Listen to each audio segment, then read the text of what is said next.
গত শতাব্দীর ৯০-এর দশক রাশিয়ার মস্কোর রাস্তায় না খেয়ে মরতেছিল সাধারণ মানুষ। বৃদ্ধ মহিলারা বিক্রি করে দিচ্ছিল ঘরের পুরনো ফার্নিচার। আর ঠিক একই সময়ে ৫ তারকা হোটেল রুমের বদ্ধ দরজার পেছনে বসে শ্যাম্পেনের গ্লাসে চুমুক দিচ্ছিল ব্যবসায়ীদের একটি সিন্ডিকেট। কারণ তারা তখন ভাগ ভাটারা করে নিচ্ছিল পুরো রাশিয়াকে। সমাজতন্ত্র থেকে পুঁজিবাদের দিকে যাওয়ার সময় কারা করেছিল রাশিয়ার এই ভয়াবহ সর্বনাশ, আর কে এসে উদ্ধার করেছিল রাশিয়াকে? আসুন আজ সেই গল্প করি। ডিসেম্বরের ২৫ তারিখ ১৯৯১ সাল। ক্রেমলিনের উপর থেকে নামিয়ে ফেলা হলো সোভিয়েত ইউনিয়নের লাল পতাকা। তার জায়গায় উঠল নতুন রাশিয়ার পতাকা।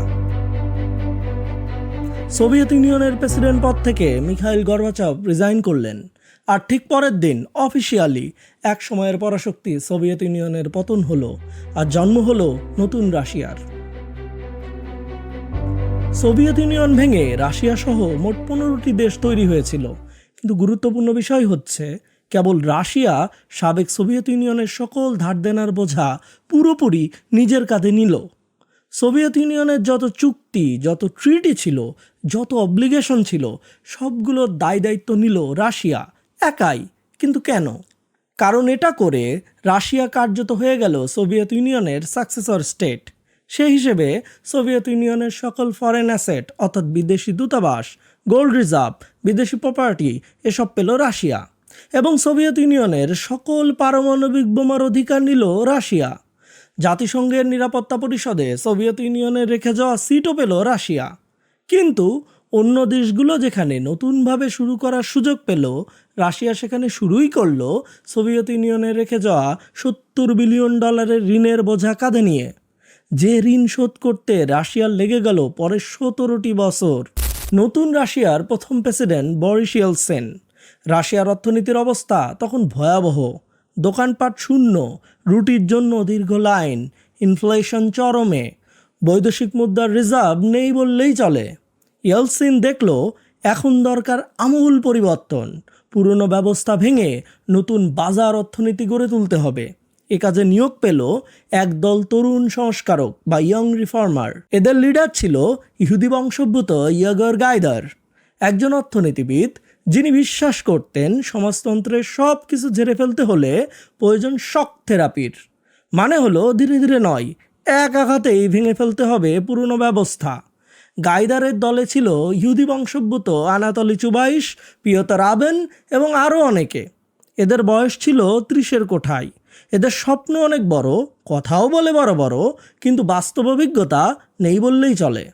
১৯৯২ সালের ২রা জানুয়ারি গাইদার ঘোষণা করলেন প্রাইস লিবারালাইজেশন, অর্থাৎ পণ্যের দামের উপরে সরকারি নিয়ন্ত্রণ তুলে নেওয়া হলো। রাতারাতি দৃশ্যপট কিন্তু পাল্টে গেল। এতদিন দোকানে পণ্য ছিল না, কিন্তু দাম ছিল কম। এবার দোকানে পণ্য এলো, কিন্তু দাম আকাশচুম্বী। ইনফ্লেশন বেড়ে গেল ২৫০%-এরও বেশি, অর্থাৎ শুরু হলো হাইপার ইনফ্লেশন। রাশিয়ান টাকা অর্থাৎ রুবেল হয়ে গেল তেজপাতা। মানুষের সারা জীবনের সঞ্চয় এক নিমেষেই মূল্যহীন হয়ে গেল। যে টাকায় আগে একটা গাড়ি কেনা যেত, এখন তা দিয়ে একজোড়া জুতাও কেনা দায়। সাধারণ মানুষ হয়ে গেল দিশেহারা। তারা উপহাস করে এই পরিস্থিতির নাম দিল গাইদারোনমিক্স। কিন্তু গাইদার এবং তার দল অনড়। তারা বিশ্বাস করত মার্কেট ঠিকই নিজেই নিজের ভারসাম্য খুঁজে পাবে। পণ্য সামগ্রী বাজারে আসতে শুরু করলো ঠিকই, কিন্তু তা কেনার সামর্থ্য খুব কম মানুষেরই ছিল, কারণ মানুষের হাতে টাকা নেই। ফলাফল, মস্কোর রাস্তায় দেখা গেল এক অভূতপূর্ব দৃশ্য। বয়স্ক মহিলারা তাদের ঘরের পুরনো ফার্নিচার, কাপড়, এমনকি শিশুদের খেলনা নিয়ে রাস্তায় দাঁড়িয়ে বিক্রি করতে শুরু করলেন। রীতিমতো বেঁচে থাকার লড়াই। এই বিশৃঙ্খল পরিস্থিতির মধ্যেই শুরু হলো আবার রাষ্ট্রীয় সম্পদের দখলবাজি। সোভিয়েত ইউনিয়নে সব কিছুর মালিক ছিল রাষ্ট্র, কিন্তু নয়া রাশিয়ায় বিশাল সব শিল্প কারখানা, তেল, গ্যাস এবং সম্পদের খনি, এগুলো চালাবে কে? রাষ্ট্র নাকি কোম্পানি? দেখবেন সব দেশেই এক শ্রেণীর লোক আছে যারা সব সময় চিল্লাপাল্লা করে সরকারি সেক্টর অলাভজনক, ইনএফিশিয়েন্ট। সুতরাং সলিউশন কি? প্রাইভেটাইজেশন করো, সব সমস্যার সমাধান হয়ে যাবে। তারা এটা বলবে না সরকারের হাতে থাকা মানেই কিন্তু খারাপ নয়। সরকার তো আর লাভ লোকসানের হিসাব করবে না, ব্যবসা করবে না। সরকার দেখবে জনস্বার্থ, ওদিকে কোম্পানি দেখে তার নিজস্ব লাভ লোকসান। যাই হোক, নয়া রাশিয়াতে শুরু হলো সংস্কার। আনাতোলি চুবাইশ দায়িত্ব নিলেন রাষ্ট্রীয় সম্পদ প্রাইভেটাইজেশনের। গঠন করা হলো জিকেআই, স্টেট প্রপার্টি কমিটি। চুবাইশ বললেন, যদি দ্রুত বড় বড় সরকারি সম্পত্তি বিক্রি না করা হয় তাহলে কমিউনিস্ট পার্টির আবারও ক্ষমতায় ফিরে আসার সম্ভাবনা থেকেই যাবে।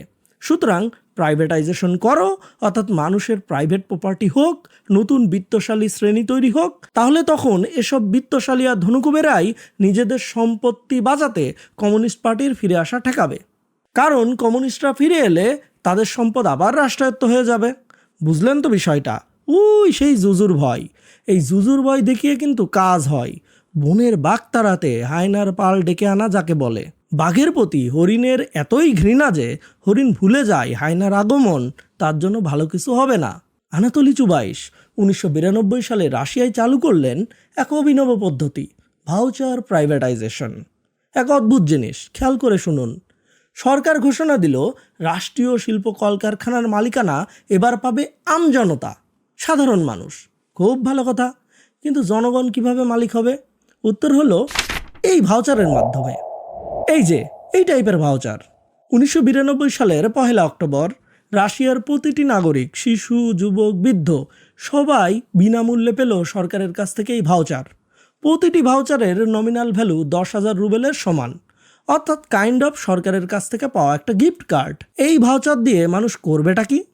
দুইটা পথ খোলা।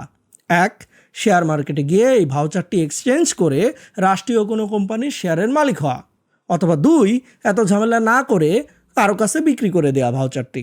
চুবাইশ টিভিতে এসে ঘোষণা দিল এই একটা ভাউচার দিয়ে ভবিষ্যতে এরকম 2টি ভোলগা গাড়ি কিনতে পারবেন। এই ভাউচারের বিষয়টি আরও একটু বুঝিয়ে বলি। ধরুন এটা একটা সরকারি বাড়ি, এই বাড়ির দাম 100 টাকা। সরকার এই বাড়িকে প্রাইভেটাইজেশন করবে ভাউচারের মাধ্যমে। 100 ভাউচার বিতরণ করা হলো এই বাড়ির বিপরীতে। তার মানে হলো প্রতি ভাউচারের ভ্যালু 1 টাকার সমান, অর্থাৎ এই বাড়ির মালিক হয়ে গেল 100 জন লোক। প্রত্যেকে পাবে এই বাড়ির 100 ভাগের 1 ভাগ। গরিব আবুল মিয়া পেয়েছে একটি ভাউচার। হাতের ভাউচারটি দেখে সে ভাবল, এটা দিয়ে তো চাল ডাল কেনা যায় না, আমার দরকার এখন নগদ টাকা। ওই বাড়ির 100 ভাগের 1 ভাগ মালিক হয়ে আমি কি ঘোড়ার ডিমটা পাবো? ঠিক তখনই হাজির হলো করিম মিয়া, এলাকার চতুর লোক, যার আবার নগদ টাকা আছে। করিম হিসাব করে দেখেছে এই বাড়ির দাম 10 বছর পর 100 গুণ বেড়ে 10,000 টাকা ছাড়াবে। তখন 10,000 টাকার 100 ভাগের 1 ভাগ হবে 1,000 টাকা।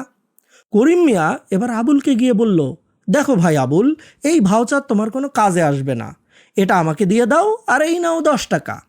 আবুল তো মহা খুশি, ফালতু ভাউচারের বদলে 10 টাকা পাওয়া গেল, লাভ তো। করিম এভাবে যদি 100 জনের কাছ থেকে 10 টাকা দিয়ে, অর্থাৎ 1,000 টাকা খরচ করে 100টা ভাউচার কিনে নিতে পারে, তাহলে করিম হয়ে যাবে ওই বাড়ির 100% শেয়ার হোল্ডার, অর্থাৎ ওই বাড়ির মালিক। খেয়াল করে দেখুন হিসাবটা। 1,000 টাকা খরচ করলো করিম, কিন্তু 10 বছর পর ওই 1,000 টাকার বাড়ি হবে 10,000 টাকা। করিম তখন হয়ে যাবে 10,000 টাকার সম্পত্তির মালিক। বুঝলেন তো হিসাবটা? যাই হোক, রাশিয়ার সাধারণ মানুষ লাইন ধরে ভাউচার সংগ্রহ করলো। মনে হলো দেশের মানুষ এবার রাষ্ট্রীয় সম্পত্তির সত্যিকার অংশীদার হবে। কিন্তু বাস্তবতা ছিল সেই করিম এবং আবুলের গল্পের মতো। ভবিষ্যতে 2টি গাড়ি কিনে কী হবে যদি আজকের খাবার কেনার পয়সা না থাকে? শেয়ার মার্কেট বা স্টক মার্কেট সম্পর্কে আমজনতার কোনো ধারণাই ছিল না। তাদের দরকার ছিল নগদ টাকা, অর্থাৎ রুবেল। ফলাফল, পেটের দায়ে তারা রাস্তার মোড়ে দাঁড়িয়ে নামমাত্র মূল্যে আবুলের মতো সেই ভাউচার বিক্রি করে দিতে লাগলো। 1 বোতল ভদকা বা 1 কেজি মাংসের বিনিময়ে বিক্রি করে দিল তাদের ভবিষ্যৎ। আর এখানেই প্রবেশ করলো একদল চতুর শিকারী, ওই করিমের মতো, যারা হবে রাশিয়ার ভবিষ্যৎ অলিগার্ক। এদের হাতে নগদ অর্থ ছিল, প্লাস তারা বুঝতে পেরেছিল এই ভাউচারের আসল ভ্যালু। তারা বস্তা বস্তা টাকা নিয়ে রাস্তায় নামলো ভাউচার কেনার জন্য। হাজার হাজার লক্ষ লক্ষ ভাউচার মানুষের কাছ থেকে কিনে জমা করতে লাগলো। এই ভাউচারগুলো হয়ে উঠল তাদের ভবিষ্যতে ক্ষমতার চাবিকাঠি, যার মাধ্যমে তারা রাশিয়ার বিশাল বিশাল রাষ্ট্রীয় সম্পদ নিজেদের দখলে নিয়ে নেবে। সেই ঘটনায় একটু পরে আসতেছি। সোভিয়েত আমলে সব কিছু চালাতো সরকার, কলকারখানাও চালাতো সরকার। কলকারখানার ম্যানেজারদেরকে বলা হতো রেড ডিরেক্টর। কলকারখানার শ্রমিকরা কোথায় থাকবে, তাদের বাচ্চা কোন স্কুলে পড়বে, তাদের চিকিৎসা কোথায় হবে, সবই ঠিক করে দিত এই ডিরেক্টরেরা। তাই শ্রমিকরা তাদের প্রচণ্ড ভয় পেত। কিন্তু নয়া রাশিয়ায় আনাতোলি চুবাইশ যখন চাইলেন সরকারি কলকারখানা সাধারণ মানুষের কাছে বিক্রি করে দিতে, অর্থাৎ প্রাইভেটাইজেশন করতে, তখন বাধা হয়ে দাঁড়ালো সেই রেড ডিরেক্টরেরা। তারা বললেন, বাইরের কাউকে এই কারখানার মালিক হতে আমরা দেব না।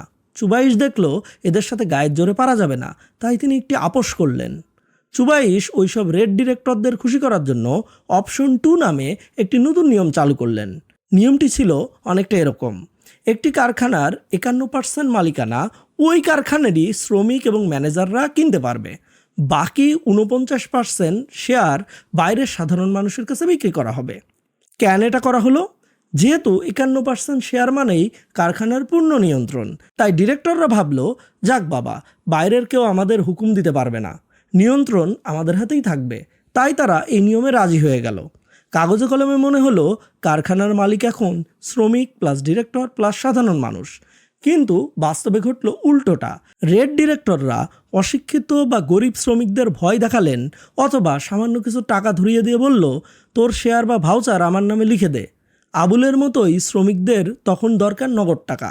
ওইসব ভাউচারের ভ্যালু তারা বুঝলো না। শ্রমিকরা ভয়ে বা লোভে পড়ে তাদের শেয়ার ডিরেক্টরদের দিয়ে দিল। ফলে সেই রেড ডিরেক্টর একসময় কারখানার মালিক হয়ে বসলেন। এরপর তারা কারখানা ভালোমতো চালানোর বদলে কারখানার যন্ত্রপাতি বা সম্পদ বিক্রি করে টাকা বিদেশে পাচার করতে শুরু করলো। ওই সময় রাশিয়ায় তৈরি হলো এক অদ্ভুত অর্থনীতি। এর নাম দেয়া হলো লুফল ইকোনমি বা ফাঁকফোকরের অর্থনীতি। তখনকার আইন কানুন ছিল খুবই অস্পষ্ট। এই সুযোগে অনেকে রাতারাতি আঙুল ফুলে কলাগাছ হয়ে গেল। যেমন এই ব্যবসায়ী মিখাইল গুটশেরিয়েভ। রাশিয়ার ইঙ্গোশিটিয়া নামক এক দরিদ্র এলাকাকে বানিয়ে ফেললেন তিনি একটি অফশোর জোন বা করমুক্ত অঞ্চল, অর্থাৎ রাশিয়ার পেটের ভিতর কাইন্ড অফ দুবাই টাইপের এলাকা, ট্যাক্স হেভেন। গুটশেরিয়েভ তার মালিকানাধীন বিন ব্যাংকের মাধ্যমে হাজার হাজার কোম্পানিকে সুযোগ করে দিল ওই এলাকায় রেজিস্ট্রেশন করাতে। এভাবে কোম্পানিগুলো কোটি কোটি টাকার কর ফাঁকি দিল। কাজটি ছিল পুরোপুরি আইনি কিন্তু অনৈতিক। আইনের এই ফাঁকফোকর কাজে লাগিয়েই গুটশেরিয়েভ মিলিয়ন মিলিয়ন ডলার আয় করলেন। টাকা কামানোর আরেকটি বড় রাস্তা ছিল পণ্য বাণিজ্য। তখন রাশিয়ার ভেতরের তেল, গ্যাস এবং ধাতুর দাম ছিল বিশ্ববাজারের চেয়ে অনেক কম। এজন্য যাদের হাতে রপ্তানি করার লাইসেন্স ছিল তারা রাশিয়ার সস্তা তেল বিদেশে চড়া দামে বিক্রি করে রাতারাতি কোটিপতি হয়ে গেল। তেমনই একজন ছিলেন মিখাইল ফ্রিডম্যান, ইহুদি বংশোদ্ভূত এক তরুণ পদার্থবিদ। তিনি জানতেন কিভাবে লাইসেন্স জোগাড় করতে হয়। তিনি গড়ে তুললেন আলফা গ্রুপ। প্রথমে জানলা পরিষ্কারের ব্যবসা, এরপর কম্পিউটার বিক্রি, আর শেষে তেল এবং চিনির ব্যবসায় নামলেন তিনি। ফ্রিডম্যান ছিলেন রাজনীতির বাইরের লোক বা আউটসাইডার, যার প্রথমে কোনো পলিটিক্যাল কানেকশন ছিল না, কিন্তু কানেকশন তো লাগবেই লাগবে। এজন্য নিজের দলে ভিড়িয়ে নিলেন পিওতর আবেনকে, যিনি ছিলেন গাইদারের সেই ইয়ং রিফর্মার, অর্থাৎ তরুণ সংস্কারকদের দলের একজন। ব্যাস, কাজ হয়ে গেল কেল্লাফতে। ঠিক এই বিশৃঙ্খল সময়েই উত্থান ঘটল রাশিয়ার কুখ্যাত অলিগার্কদের। এদের মধ্যে অন্যতম ছিলেন ইহুদি বংশোদ্ভূত ব্যবসায়ী বরিস বেরেজভস্কি। পেশায় তিনি ছিলেন গণিতবিদ, কিন্তু স্বভাব ছিল পুরোদস্ত জোয়ারি। তিনি লোগোভাজ নামক একটি কোম্পানি খুললেন, আর রাশিয়ার সবচেয়ে বড় গাড়ি নির্মাতা প্রতিষ্ঠান অ্যাপটোভাসের সাথে করলেন অদ্ভুত চুক্তি। চুক্তি অনুযায়ী তিনি কারখানা থেকে গাড়ি নিতেন বাকিতে, আর সেই গাড়ি বাজারে বেচতেন নগদ টাকায়। সহজ উদাহরণ দিয়ে বোঝাই, ধরুন বছরের শুরুতে অর্থাৎ জানুয়ারি মাসে একটি গাড়ির দাম 1 লক্ষ রুবেল। বেরেজভস্কি কারখানা থেকে গাড়িটি নিয়ে বললেন, আমি এখন টাকা দেব না, 6 মাস পর এই 1 লক্ষ রুবেল আমি শোধ করব। এরপর তিনি গাড়িটি নিয়ে সাথে সাথে বাজারে বিক্রি করে 1 লক্ষ রুবেল নিজের পকেটে ভরতেন। ওই সময় রাশিয়ার টাকা অর্থাৎ রুবেলের মান খুব দ্রুত কমে যাচ্ছিল। মানে হলো বছরের শুরুতে 1 লক্ষ রুবেল দিয়ে যা কেনা যায়, 6 মাস পর তা দিয়ে হয়তো 1 প্যাকেট সিগারেটও কেনা যাবে না। বেরেজভস্কি চালাকি করে ওই 1 লক্ষ রুবেল দিয়ে সাথে সাথে মার্কিন ডলার কিনে ফেলতেন, অথবা অন্য ব্যবসায় খাটিয়ে টাকাটি বহুগুণ বাড়িয়ে ফেলতেন।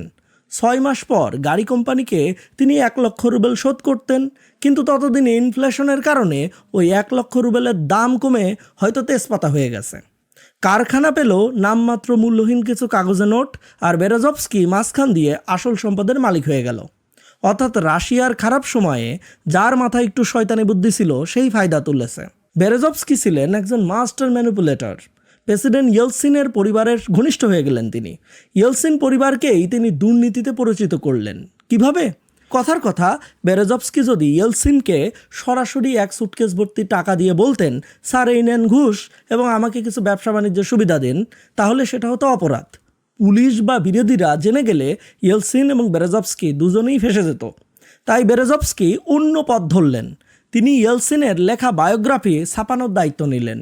নিয়ম অনুযায়ী বই বিক্রি করে লেখককে একটা লভ্যাংশ বা রয়্যালিটি দিতে হয়। বেরেজভস্কি ইয়েলসিন পরিবারকে বিপুল পরিমাণ টাকা দিয়ে বললেন, এটা আপনার বইয়ের রয়্যালিটি। কিন্তু বাস্তবে হয়তো ওই বই অত কপি বিক্রি হয়নি, বা বিক্রি হলেও সেগুলো বেরেজভস্কির লোকজন লট ধরে কিনে ফেলেছে। কিন্তু কাগজে কলমে দেখানো হলো এটি ইয়েলসিনের লেখালেখি করে আয় করা সাদা টাকা, হোয়াইট মানি। বাস্তবে কিন্তু ওই সাদা টাকার ভেতরে সিংহভাগই বেরেজভস্কির ঘুষের টাকা। তিনি ইয়েলসিনের মেয়ে তাতিয়ানার বন্ধু হয়ে গেলেন। ব্যাস, আর কি লাগে। এই বন্ধুত্বের জোরেই তিনি হয়ে উঠলেন ক্রেমলিনের গ্রে কার্ডিনাল, অর্থাৎ পদ্মার অন্তরালের আসল নায়ক। এই গল্পের আরেকজন চরিত্র হলো ইহুদি ব্যবসায়ী ভ্লাদিমির গুসিনস্কি।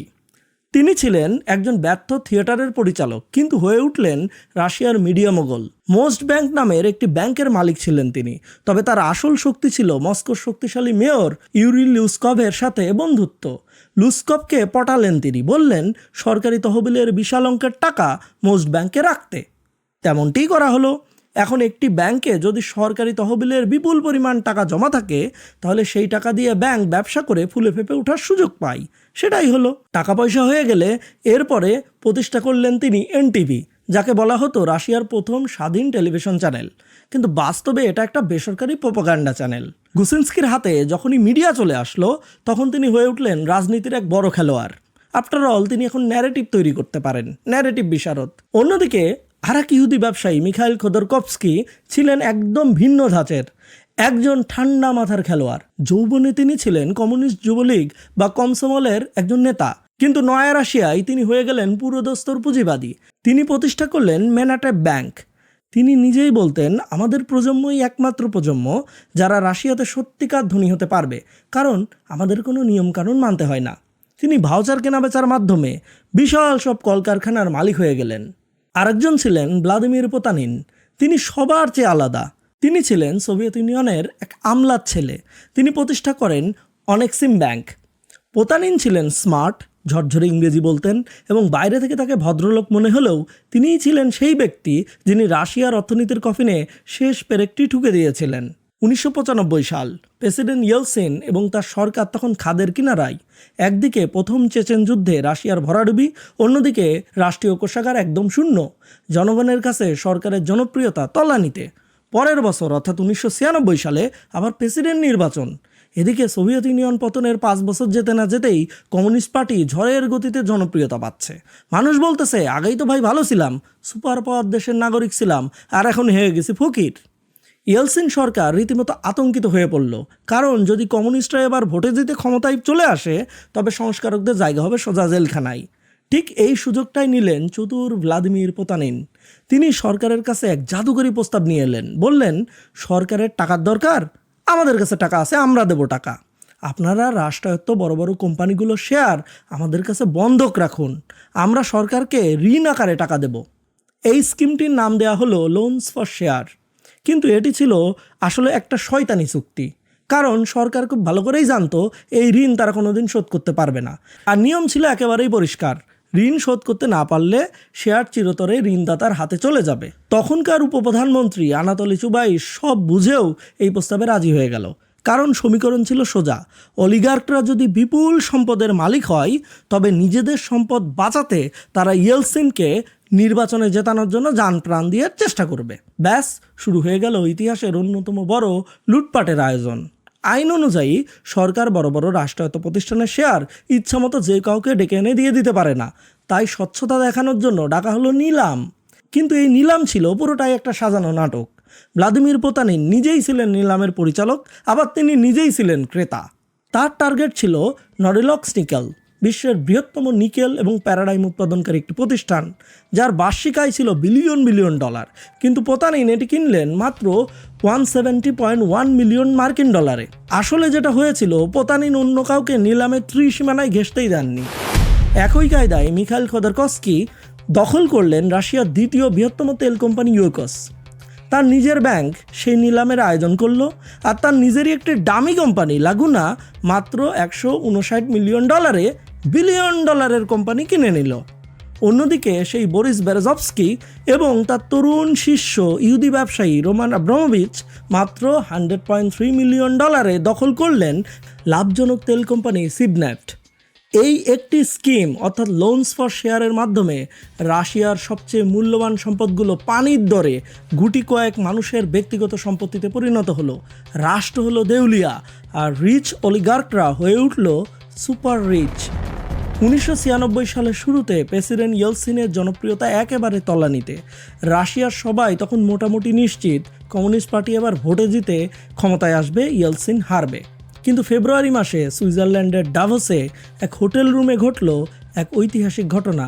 রাশিয়ার সব বড় বড় রাঘববোয়াল অলিগার্করা, যারা ব্যবসায় একে অপরের প্রতিদ্বন্দ্বী, তারা সব বিভেদ ভুলে এক টেবিলে বসলো। বেরেজভস্কি, গুসিনস্কি, খোদরকভস্কি, পোতানিন, ফ্রিডম্যান সবাই একজোট হলো। লক্ষ্য একটাই, ইয়েলসিনকে যে কোনো মূল্যে ক্ষমতায় রাখতে হবে, কারণ কমিউনিস্টরা ফিরলে তাদের ব্যবসা লাটে উঠবে। এই গোপন জোটের নাম হলো দ্যাভোস প্যাক্ট। চুবাইশকে দায়িত্ব দেওয়া হলো ইয়েলসিনের নির্বাচনী ক্যাম্পেইন ম্যানেজমেন্টের। শুরু হলো এক ভয়াবহ মিডিয়া যুদ্ধ। গুসিনস্কির এনটিভি এবং বেরেজভস্কির ওআরটি দিনরাত ইয়েলসিনের গুণগান গাইতে শুরু করলো, আর কমিউনিস্টদের যুদ্ধ দেখিয়ে মানুষকে ভয় দেখানো শুরু করলো।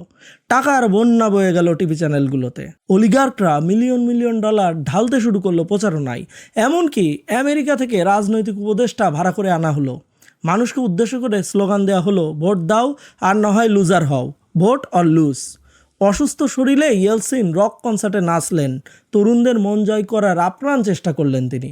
শেষমেশ অলিগার্কদেরই জয় হলো।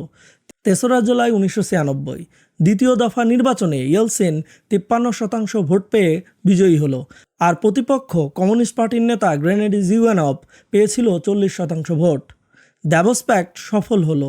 অলিগার্করা প্রমাণ করলেন ভোট জনগণ দিলেও তারাই এখন রাশিয়ার আসল মালিক। বেরেজভস্কি দম্ভ করে ফাইন্যান্সিয়াল টাইমসকে বলেছিল, বড় ব্যবসা এবং রাষ্ট্র এখন মিলেমিশে একাকার হয়ে গেছে। নির্বাচনের পর অলিগার্করা তাদের পুরস্কার পেল। পোতানিন হলেন উপপ্রধানমন্ত্রী, চুবাইশ হলেন প্রেসিডেন্টের চিফ অফ স্টাফ, বেরেজভস্কি হলেন জাতীয় নিরাপত্তা পরিষদের উপসচিব। কিন্তু এই সুখের দিন বেশি দিন স্থায়ী হলো না। সম্পদের লোভ তাদের ঐক্যে ফাটল ধরালো। 1997 সালের জুলাই মাস সরকার ঘোষণা দিল এসভিয়াজ ইনভেস্ট নামের বিশাল টেলিযোগাযোগ কোম্পানির 25% শেয়ার তারা বিক্রি করবে। এতদিন অলিগার্করা নিজেদের মধ্যে আলাপ করে ঠিক করে নিত কে কোনটা কিনবে। কেউ কারো পথে বাধা হয়ে দাঁড়াতো না। কিন্তু এবার ভ্লাদিমির পোতানিন সেই নিয়ম ভাঙলেন। গুসিনস্কি ওই কোম্পানিটি কিনতে চেয়েছিল, কিন্তু পোতানিন চুপি চুপি আন্তর্জাতিক বিনিয়োগকারী ইহুদি ব্যবসায়ী জর্জ সোরোসের সাথে জোট বাঁধলেন। পোতানিন নিলামে $1.875 বিলিয়ন দাম হাঁকালেন, কিন্তু গুসিনস্কি এত টাকা দিতে রাজি ছিলেন না। গুসিনস্কি তখন বেরেজভস্কির সাথে নিয়ে চুবাইশকে চাপ দিল নিলামটি বাতিল করার জন্য, কিন্তু চুবাইশ ছিল পোতানিনের দিকের লোক। সাফ জানিয়ে দিলেন নিলাম বাতিল হবে না, যে বেশি দাম দেবে সে নিলাম জিতবে। ফলাফল নিলাম জিতলেন পোতানিন, কিন্তু এর ফলে শুরু হলো এক রক্তক্ষয়ী সংঘাত, যাকে বলা হয় ব্যাংকারদের যুদ্ধ বা ব্যাংকার্স ওয়্যার। গুসিনস্কি এবং বেরেজভস্কি তাদের হাতে থাকা মিডিয়া সাম্রাজ্য ব্যবহার করে চুবাইশ এবং পোতানিনদের বিরুদ্ধে প্রকাশ্যে যুদ্ধ ঘোষণা করল। চুবাইশ এবং চুবাইশদের ঘনিষ্ঠ সাঙ্গপাঙ্গদের দুর্নীতি এবং স্ক্যান্ডালের খবরাখবর প্রচার শুরু হলো। প্রচারণার ঠেলায় চুবাইশের বিরুদ্ধে জনরোষ তৈরি হলো। ইয়েলসিন বাধ্য হয়ে চুবাইশের ঘনিষ্ঠ সহযোগীদের বরখাস্ত করলো এবং একসময় চুবাইশ নিজেও ক্ষমতা হারালো। অলিগার্কদের এই কামড়াকামড়িতে পুরো দেশ থমকে গেল। এদিকে বিশ্ব অর্থনীতিতে তখন কালো মেঘ জমেছে। 1997 সালের শেষের দিকে শুরু হলো এশিয়ান ফাইন্যান্সিয়াল ক্রাইসিস। তেলের দাম কমতে শুরু করলো। রাশিয়ার তেল রপ্তানি নির্ভর অর্থনীতি টালমাটাল হয়ে গেল। বাজেট ঘাটতি মেটাতে সরকার তখন জিকেও নামের এক ধরনের স্বল্পমেয়াদী বন্ড ছাড়তে শুরু করলো। এটি ছিল মূলত একটি পিরামিড স্কিম। সরকার পুরনো বন্ডের টাকা শোধ করার জন্য মানুষের কাছে আরও বেশি সুদে নতুন বন্ড বিক্রি করলো। সুদের হার বাড়তে বাড়তে 50% থেকে 100%, এমনকি 150% পর্যন্ত পৌঁছালো। অর্থাৎ সরকার ধারের টাকায় দেশ চালাচ্ছিল। 1998 সালের মার্চ মাস পরিস্থিতি সামাল দিতে না পেরে ইয়েলসিন হঠাৎ করে তার দীর্ঘদিনের প্রধানমন্ত্রী ভিক্টর চেরনোমায়েদ্দিনকে বরখাস্ত করলেন। প্রধানমন্ত্রী হিসেবে নিয়োগ পেল তরুণ সার্গিয়ে ক্রিয়েনকো যখন দায়িত্ব নিলেন তখন রাশিয়ার অর্থনীতি মোটামুটি শেষ। আইএমএফের কাছে তারা হাত পাতল। জুলাই মাসে আইএমএফ $22.6 বিলিয়ন বিশাল বেইল আউট প্যাকেজ ঘোষণা করলেন রাশিয়ার জন্য। কল্পনা করে দেখুন, একসময় সুপার পাওয়ার এখন আইএমএফের কাছে হাত পেতেছে। কিন্তু আগস্ট মাসে পরিস্থিতি নিয়ন্ত্রণের একেবারে বাইরে চলে গেল। 13 আগস্ট 1998 জর্জ সোরস ফাইন্যান্সিয়াল টাইমসে একটি খোলা চিঠি লিখলেন। তিনি বললেন, রাশিয়ার মুদ্রা রুবেলের পতন বা অবমূল্যায়ন অনিবার্য। ব্যাস, বিনিয়োগকারীরা ভয় পেয়ে হুড়োহুড়ি করে ব্যাংক থেকে টাকা তুলে নিয়ে চলে গেল। পরদিন অর্থাৎ 14 আগস্ট প্রেসিডেন্ট ইয়েলসিন টিভিতে এসে দৃঢ় কণ্ঠে বললেন, রুবেলের অবমূল্যায়ন হবে না। কিন্তু তার এই আশ্বাস ছিল ফাঁপা বুলি। বাস্তবে তার দেশ রাশিয়ার খবরাখবর ওই জর্জ সোরসের মতো পশ্চিমা ব্যবসায়ীরাই বেশি রাখত। মাত্র 3 দিন পর 17 আগস্ট 1998 ইতিহাসে যা পরিচিত ব্ল্যাক মানডে নামে ক্রিয়েনকোর সরকার হাত তুলে দিল। তারা ঘোষণা করলো ডলারের বিপরীতে রুবেলের মান আর ধরে রাখা সম্ভব না। একই সাথে তারা জিকে ও বন্ড ডিফল্ট ঘোষণা করলো। এর মানে হলো সরকার জানিয়ে দিচ্ছে, যারা আমাদের টাকা ধার দিয়েছো আমরা সেই টাকা আর ফেরত দিতে পারবো না। ব্যাপারটি বুঝেছেন? ধরুন আপনি সঞ্চয়পত্র কিনলেন, এর মানে হলো সরকারকে আপনি লোন দিলেন, সরকার সুদে আসলে আপনাকে সেই লোন ফিরিয়ে দেবে। কিন্তু সরকার একদিন যদি জানিয়ে দেয় আপনার সঞ্চয়পত্রের টাকা সরকার খেয়ে ফেলেছে, আপনাকে আর সুদ বা আসল কোনো কিছুই ফেরত দিতে পারবে না। ব্যাপারটি তখন তেমন। রাশিয়া দেউলিয়া হয়ে গেল। রাশিয়া জুড়ে হাহাকার পড়ে গেল। রুবেলের মান এক ধাক্কায় 3 গুণ পর্যন্ত কমে গেল। ব্যাংকগুলো বন্ধ হয়ে গেল। এটিএম বুথের সামনে দীর্ঘ লাইন, কিন্তু টাকা নাই। সাধারণ মানুষ যারা একটু একটু করে টাকা জমিয়েছিল তাদের সঞ্চয় নিমেষেই হাওয়া হয়ে গেল। ছোটখাটো ব্যবসা যারা শুরু করেছিল তারা পথে বসে গেল। মধ্যবিত্ত শ্রেণী যা একটু একটু করে গড়ে উঠেছিল তা ধ্বংস হয়ে গেল। অলিগার্করাও বড় ধাক্কা খেল। তাদের ব্যাংকগুলো ধসে পড়ল। কিন্তু তারা তাদের ব্যক্তিগত সম্পদ আগেই বিদেশে সরিয়ে ফেলেছিল। তাই তারা ব্যক্তিগতভাবে দেউলিয়া হলো না, কিন্তু তাদের রাজনৈতিক ক্ষমতা এবার কমে গেল। চুবাইশ এবং তার তরুণ সংস্কারকদের সেই দল চূড়ান্তভাবে ব্যর্থ প্রমাণিত হলো। তারা এমন একটি পুঁজিবাদী সিস্টেম তৈরি করেছিল যা ছিল তাসের ঘরের মতো, প্রথম আঘাতেই ভেঙে পড়ল। ইয়েলসিন তখন কিরিয়ানকোকে বরখাস্ত করলেন। নতুন প্রধানমন্ত্রী হিসেবে নিয়োগ দিলেন ইয়েভগেনি প্রিমাকভকে। প্রিমাকভ ছিলেন সাবেক কেজিবির এজেন্ট। তিনি পরিস্থিতি শান্ত করলেন। এতে প্রিমাকভের জনপ্রিয়তা বাড়ল। ইয়েলসিন খুশি না হয়ে উল্টো ভয় পেতে শুরু করলো। প্রিমাকভ তার চেয়েও শক্তিশালী হয়ে যেতে পারে, এই ভয়ে কিছুদিন পর তাকেও সরিয়ে দেওয়া হলো। সার্গে স্টেপাসিনকে প্রাইম মিনিস্টার বানানো হলো। বাস্তবে ইয়েলসিনের সময়ও ঘনিয়ে আসছিল। তার স্বাস্থ্য ভেঙে পড়তেছিল, তার পরিবার দুর্নীতিতে নিমজ্জিত হয়ে যাচ্ছিল। তিনি খুঁজতেছিলেন এমন একজন উত্তরসূরি যে তাকে এবং তার পরিবারকে নিরাপত্তা দিতে পারবে। ওদিকে 1999 সালের আগস্ট মাস, চেচনিয়া আবার উত্তপ্ত হয়ে উঠল। চেচেন বিদ্রোহীরা পাশের আরাক মুসলিম রিপাবলিক দাগেস্তানে হানা দিয়েছে। একই সময় মস্কো সহ আরও 2টি শহরের বেশ কয়েকটি অ্যাপার্টমেন্ট বিল্ডিংয়ে বোমা হামলা শুরু হলো। শত শত মানুষ মারা গেল। পুরো রাশিয়া ভয়ে জমে গেল। এই পরিস্থিতিতে ইয়েলসিন তার প্রধানমন্ত্রী সার্গে স্টেপাসিনকে বরখাস্ত করে প্রধানমন্ত্রী নিয়োগ দিলেন ভ্লাদিমির পুতিনকে। অলিগার্করাই পুতিনের নাম সুপারিশ করেছিল, ভেবেছিল এই লোককে তারা ইউজ করতে পারবে। পুতিন ছিলেন কেজিবির সাবেক অফিসার এবং তখনকার গোয়েন্দা সংস্থা এফএসবির প্রধান। তিনি ছিলেন জনসম্মুখে প্রায় অচেনা, কিন্তু এই সংকটময় মুহূর্তে তিনি দেখালেন তার কঠোর রূপ। তিনি চেচনিয়ায় সর্বাত্মক যুদ্ধের ঘোষণা দিলেন। তিনি বললেন, আমরা সন্ত্রাসীদের যেখানে পাবো সেখানে মারব, এমনকি টয়লেটে লুকিয়ে থাকলে সেখান থেকে বের করে মারব। কিন্তু বাস্তবে এই ঘটনার ভিতরেও একটা টুইস্ট আছে, যা আমার এই ভিডিওর থেকে আপনি জানতে পারবেন। সে সময় পুতিনের কঠোর ভাষা এবং নির্মম পদক্ষেপ রাশিয়ানরা পছন্দ করল। তারা তখন গণতন্ত্র এবং বাক স্বাধীনতার চেয়ে নিরাপত্তা বেশি চাইতেছিল। তারা স্ট্রং ম্যান খুঁজতেছিল যে এক হাতে রাশিয়া সোজা করে ফেলতে পারবে। দ্বিতীয় চেচেন যুদ্ধে রাশিয়া জিতে গেল পুতিনের লিডারশিপে। চেচনিয়া রীতিমতো ধুলায় মিশিয়ে সেখানে নিজের পছন্দের লোক বসিয়ে দিলেন পুতিন। পুতিনের জনপ্রিয়তা বাড়তে লাগলো রকেটের গতিতে। 1999 সালের 31 ডিসেম্বর, শতাব্দীর শেষ দিন, রাশিয়ার মানুষ যখন নতুন বছর উদযাপনের প্রস্তুতি নিচ্ছিল, তখন টিভি পর্দায় হাজির হলেন বরিস ইয়েলসিন। তিনি বিষণ্ণ এবং ক্লান্ত স্বরে ঘোষণা করলেন, আমি আজ পদত্যাগ করতেছি। তিনি রাশিয়ার জনগণের কাছে ক্ষমা চাইলেন। তিনি বললেন, আপনাদের যেসব স্বপ্ন আমি দেখিয়েছিলাম তা সত্যি হয়নি, এজন্য দুঃখিত। তিনি ভ্লাদিমির পুতিনকে ভারপ্রাপ্ত রাষ্ট্রপতি হিসেবে দায়িত্ব হস্তান্তর করলেন এবং তার হাতে তুলে দিলেন রাশিয়ার পারমাণবিক ব্রিফকেস। ইয়েলসিনের প্রস্থান এবং পুতিনের আগমনের মধ্য দিয়ে অবশেষে শেষ হলো রাশিয়ার ওয়াইল্ড 90s বা উন্মাতাল 90-এর দশক। যে অলিগার্করা ভেবেছিল পুতিন তাদের হাতের পুতুল, তারা কিছুদিনের ভেতরেই ভুল প্রমাণিত হলো। পুতিন ক্ষমতায় বসেই স্পষ্ট বার্তা দিয়ে দিল, রাষ্ট্রের ক্ষমতায় এখন হবে চূড়ান্ত। বেরেজভস্কি বা গুসিনস্কির মতো অলিগার্করা যারা তাকে ক্ষমতায় বসতে সাহায্য করেছিল, তাদের জীবন পরে ঝালাপালা করে দিল পুতিন। তবে ইয়েলসিন পরিবারের কোনো ক্ষতি তিনি করলেন না। ক্রিস্টিনা ফ্রিল্যান্ডের একটি অসাধারণ বই আছে, সেল অব দ্য সেঞ্চুরি। কিভাবে লোভ, দুর্নীতি এবং ক্ষমতার অন্ধমোহ একটি জাতির স্বপ্নকে ধূলিসাৎ করে দিতে পারে, সেটা দারুণ বর্ণনা আছে এই বইতে। তবে এই ধ্বংসস্তূপ থেকেই উঠে এলো পুতিনের রাশিয়া, যেখানে গণতন্ত্র সংকুচিত কিন্তু রাষ্ট্র শক্তিশালী। পুতিন এসে আসলেই সব সোজা করে দিল। খাদের কিনারায় পড়ে যাওয়া রাশিয়া আবার মাথা তুলে দাঁড়ালো। আজ পশ্চিমা মিডিয়া পুতিনের নানান সমালোচনা করে, কারণ পুতিন অনেক কিছু করেছে যা তাদের স্বার্থের বিরোধী। কিন্তু তারা এটা বলে না পুতিন রাশিয়াকে কিভাবে বাঁচিয়েছিল। যখন পশ্চিমাদের ব্যাকিং নিয়ে একদল বদমাইশ রাশিয়াকে লুটেপুটে খাচ্ছিল, তখন এই পুতিন নীরবে সেই সিস্টেমের ভেতরে থেকে সিস্টেমকে ইউজ করে উপরে উঠেছিল এবং এরপর মসনদে বসে পশ্চিমা ঘেঁষা সেই শয়তানগুলোর ঘাড় মটকে খেয়েছিল। তৈরি করেছিল আজকের পুতিনতন্ত্র। আর ভ্লাদিমির পুতিনের এই মিটিওরিক রাইজ কিভাবে হলো সেটা জানতে আমার এই ভিডিওটি অবশ্যই দেখবেন। আর এমন ভিডিও যাতে মিস না হয় সেজন্য চ্যানেলটি সাবস্ক্রাইব করে সাথে থাকবেন। ধন্যবাদ।